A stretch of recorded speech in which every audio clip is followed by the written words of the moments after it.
Not every lesson comes from books, some come from life. Hi, you're welcome to Learn and Dine with Bamsters. On today's episode, we'll be talking about real life experiences. And as we all know, this platform is about my experiences and the lessons I have learned so far.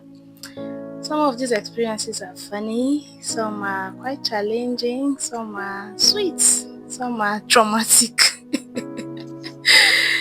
But then, all glory be to God. All these experiences are what has molded me into becoming who I am today, and I'm grateful to God for that. So, on today's episode, we'll be talking about my LIMP experience. Let me call it that. Okay, today I'll be focusing on how it all started and the problem that led to me working with a LIMP, and the few lessons I have learned from that. So with time we'll build up on that, and I will share my experiences, my story, and what I have learned. I fell down when I was 3 months old. I fell from my nanny's back. I slipped off and fell on the floor. I think I had a dislocation on my hip joint. So I was taken to the hospital for treatment. After the treatment, I got better. In fact, my mom said I started walking before I clocked 1. So everybody had forgotten that I had any issue like that. And nobody told me. In fact, because it's just like a child having malaria, and you won't want to start telling the child after growing up that you once had malaria when you were little. So it's just one of those issues you have as a child and everybody forgets about. So when I clocked was it 12? I can't remember, but I was in secondary school then. I was in JS2. I started walking because my school then the distance between point A to point B very far, and all my life I've never tried that kind of trekking. So I started having pains in my leg. I just assumed that it was as a result of the trekking and all that. With time I was going to get used to it, but then I didn't get used to it. It started getting worse. I was in serious pain, and I'm this extra introverted person. I hardly get to air out my feelings or my emotions, so I didn't even tell anybody. I couldn't tell anybody what I was experiencing. It was my elder sister's friends that noticed that I was walking with a limp. They now asked her if I have a problem with my leg. She said no. She called me and asked me questions. I now told her that my leg is paining me. So we went home for midterm. She told my parents. They now remembered. They asked where exactly I was having the pains. I told them. They now remembered. So they took me to the hospital. It was then that they realized that the hip joints, because at the time when I fell, I had a problem with my hip joint. I think it was a dislocation or something.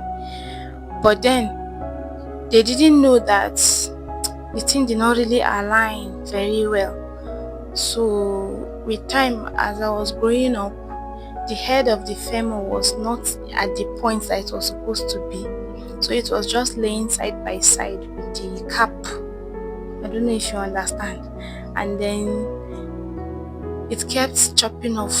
You know how you eat bones and you leave crumbs? So that was how my hip joint was. It was the head of the femur kept chopping off, and it just remained a little bit. So it was that bit that was now choking me in my flesh, and it was causing me serious pain. And as a result of that, the leg was shortening a little. It was becoming shorter instead of growing longer. So I was taken to the hospital. That was the result of the x-ray. So then, medical knowledge is not the way it is now. So they thought at that point the best thing for them to do was to just take out the remaining part of the head of the femur. So they took it out and left it like that because I was too young. I was just 12. I was too young for an implant. So when I left the hospital, I stayed in the hospital for 2 months. My leg was hung like a tree. It was after that surgery that I started limping. When I started learning to walk all over again, I realized that I had a limp, like a serious limp that was very obvious. Like if you see me, you would know this person has a limp. So I went back to school. My friends saw me, everybody was surprised. What happened? But then I didn't feel different because let me even use this opportunity to thank my friends from secondary school. Oh, you guys are amazing. You are the best. My other sister's friends, the staff, oh my god, it was massive.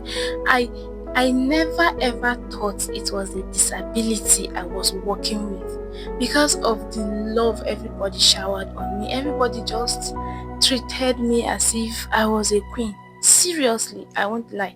So then I didn't even feel as if there was a problem at all with me. It was growing up that I started discovering a lot of things, but then for today, let's focus on this one. Let me just thank my friends, thank God, thank my family, thank all the people around me for embracing me and not showing me that I had a problem, or not showing me that I had a disability, or not showing me that I had a challenge. There wasn't a single day when I felt as if I was different from everyone else. Seriously, it was just okay. I lived my life until I graduated from secondary school. So, for every episode there has to be a lesson. The first lesson I want us to learn from these experiences: parents, if your child has had an issue before and with time maybe you felt the child was okay, I think the best thing for you to do is to go back to the hospital after a while for proper checkup, to be sure, because I think my parents just work and it's not their fault. They just assumed I was okay because I worked before I clocked 1. So, and I was working normal, like everybody forgot. But then I feel like if after a couple of years I was taken back to the hospital, maybe 1 or 2 years, to check, maybe run an x-ray or check if I was totally fine, maybe they would have discovered that there was a complication, but none of that was done.